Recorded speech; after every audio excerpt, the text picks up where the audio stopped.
Un rassemblement chaleureux, sans aucun apparat, pour célébrer les qualités d'une figure de la montagne, Gilles Baudin. Jovial, anticonformiste, prêt toujours à refaire le monde.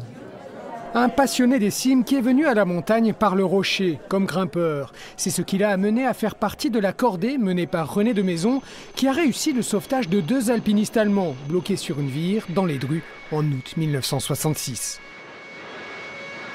À l'époque, il n'y avait pas beaucoup de gens qui étaient de ce niveau-là, même dans la compagnie des guides, vous voyez, parce qu'eux, ils avaient déjà touché au calcaire du Verdon, du Yosemite, le granit du Yosemite, ils avaient déjà voyagé pas mal. Donc quand il avait fallu chercher les sauvetages aux Drues, ils se sont mis d'accord tous ensemble. Ça a été par amitié. De Maison, Mercier, Guillot, Baudin, ils ont fait des cordées et ils sont montés par la voie ouest des Drues. Ils devancent les militaires de l'EMHM et les professeurs de l'école de ski et d'alpinisme. Ils redescendent les 2 Allemands, sains et saufs. C'est sûr que le niveau du secours en montagne est parti du sauvetage de Drues.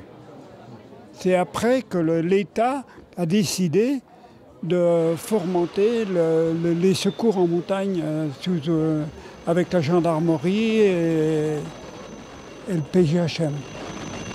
Plus tard, dans les années 70, avec les frères Jean et Michel Afanasieff, Gilles Baudin crée la Compagnie des guides indépendants. Il bouscule le monopole de la Compagnie des guides de Chamonix.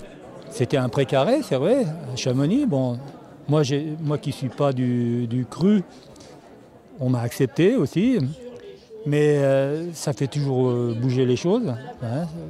Les gens aussi du cru se remettaient en question et tout. Et puis c'était une époque où justement la compagnie aussi, elle était quand même pleine d'ouverture. Gilles Baudin laisse derrière lui des centaines de personnes tombées amoureuses de la montagne en marchant dans ses pas.